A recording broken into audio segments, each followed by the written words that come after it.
menyimpan harta di sorga. Kita perlu menyadari betapa pentingnya menyimpan harta di sorga.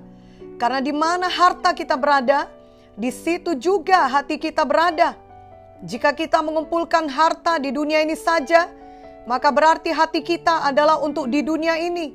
Dan hati kita hanya dipenuhi dengan hal-hal duniawi saja. Matius 6 ayat 19-21 menuliskan, "Janganlah kamu mengumpulkan harta di bumi. Di bumi ngengat dan karat merusakkannya, dan pencuri membongkar serta mencurinya. Tetapi kumpulkanlah bagimu harta di sorga. Di sorga ngengat dan karat tidak merusakkannya, dan pencuri tidak membongkar serta mencurinya. Karena di mana hartamu berada, di situ juga hatimu berada." Firman Tuhan juga berkata bahwa setan datang hanya untuk mencuri, membunuh, dan membinasakan.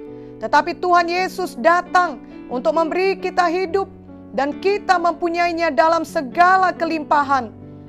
Sebelum kita lahir baru, kita selalu mengalami bagaimana setan mencuri berkat-berkat kita yang dengan susah payah kita mencarinya. Sehingga kita selalu berkekurangan, ataupun kita tidak dapat menikmati berkat-berkat yang telah kita usahakan dengan sekuat tenaga kita untuk memperolehnya. Setan tidak suka kalau kita diberkati, dan juga tidak suka kalau kita menikmati berkat-berkat yang kita miliki. Oleh sebab itu, marilah kita mempercayai firman Tuhan, bahwa sesudah kita lahir baru, Tuhan menghendaki supaya kita diberkati dengan kelimpahan. Tuhan memberikan jalannya di dalam firman-Nya kepada kita, bagaimana kita diberkati. Tentunya yang pertama sekali, kita harus mempunyai iman percaya kepada firman Tuhan yang berkata bahwa kita diberkati dengan berkat Abraham untuk memberkati orang-orang lain lagi. Kemudian iman kita harus diucapkan dengan memperkatakan berkat Tuhan itu kepada kita. Selanjutnya, kita harus melakukan tindakan iman yang menurunkan kuasa Tuhan kepada kita, antara lain dengan rajin bekerja keras dan dengan menabur supaya kita dapat menuai. Tuhan tidak pernah gagal dalam menggenapi janji firman-Nya kepada orang yang percaya dan yang bersungguh-sungguh hati terhadap Dia. Tuhan sangat suka memberkati kita, dan untuk itulah Dia datang, yaitu untuk merusakkan pekerjaan setan dalam hidup kita dan memberikan kita hidup yang berkelimpahan untuk kemuliaan bagi nama-Nya. Firman Tuhan juga berkata, hendaklah kita menyimpan berkat Tuhan itu di sorga, di mana ngengat dan karat tidak bisa merusaknya, dan pencuri tidak bisa mencurinya. Ini berarti kita harus bertanggung jawab untuk segala berkat Tuhan yang kita peroleh, untuk menyimpannya di sorga dan bukan di bumi.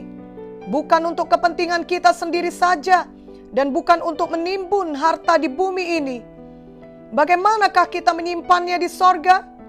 Kita memakainya untuk pekerjaan Tuhan, untuk kerajaan sorga, untuk pemberitaan Injil, untuk memuliakan Tuhan yang sesuai dengan kehendak Tuhan.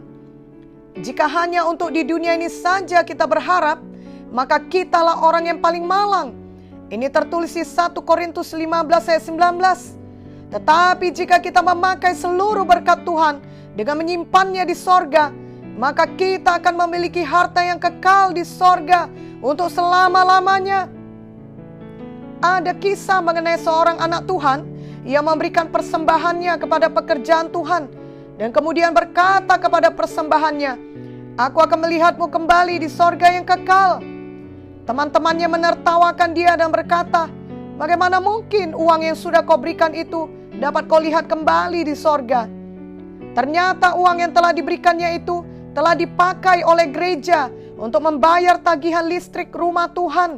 Sebagiannya dipakai untuk membeli bensin mobil hamba Tuhan yang mengunjungi jiwa-jiwa, dan sebagian lagi dikirim gereja kepada misionaris yang diutus dari gereja tersebut. Ketika anak Tuhan ini pulang ke sorga, ternyata ia bertemu dengan orang-orang yang tidak dikenalnya, tetapi mereka berterima kasih kepadanya. Yang seorang berkata bahwasanya dia sudah hampir mau bunuh diri, tapi ketika ia melihat salib Tuhan yang terang di atas gereja dan lampu gereja yang terang, menyebabkan dia singgah di gereja itu dan dilayani, sehingga ia tidak jadi bunuh diri.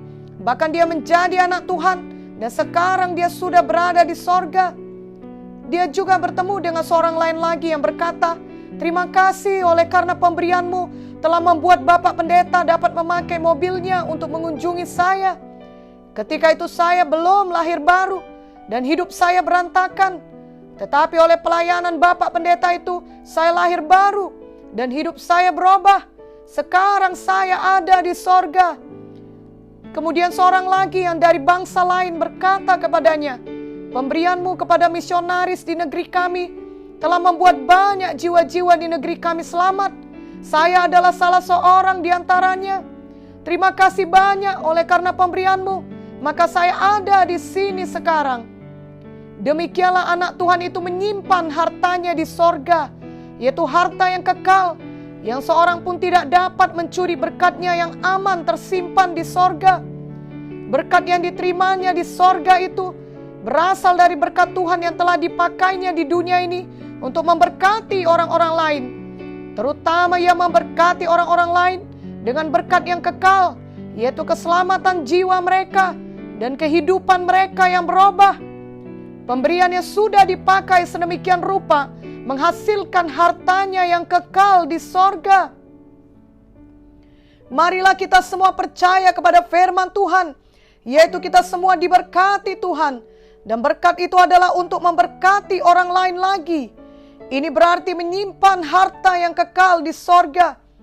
Ini juga berarti hati kita selalu melekat kepada Tuhan, sebab firman Tuhan berkata, "Di mana hartamu, disitulah hatimu." Jadi simpanlah hartamu di sorga dengan memakai semua berkat Tuhan untuk kerajaan sorga, untuk memuliakan Tuhan sesuai dengan kehendak Tuhan, dan bukan untuk kesombongan atau karena tamak akan uang atau untuk kepentingan diri sendiri.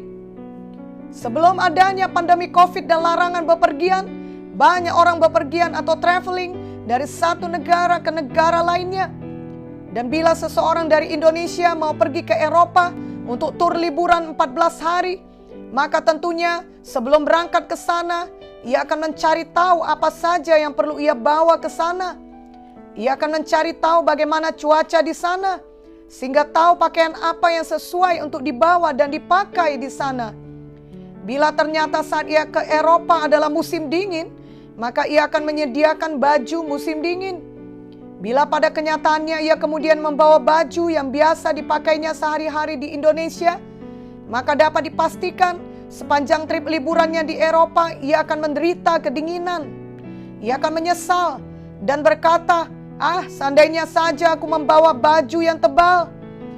Atau tentunya akan terpaksa membeli baju yang tebal atau baju musim dingin di sana agar ia tidak kedinginan. Tetapi bila ia sudah membuat persiapan yang baik, termasuk membawa pakaian yang sesuai, maka ia akan menikmati liburannya di sana.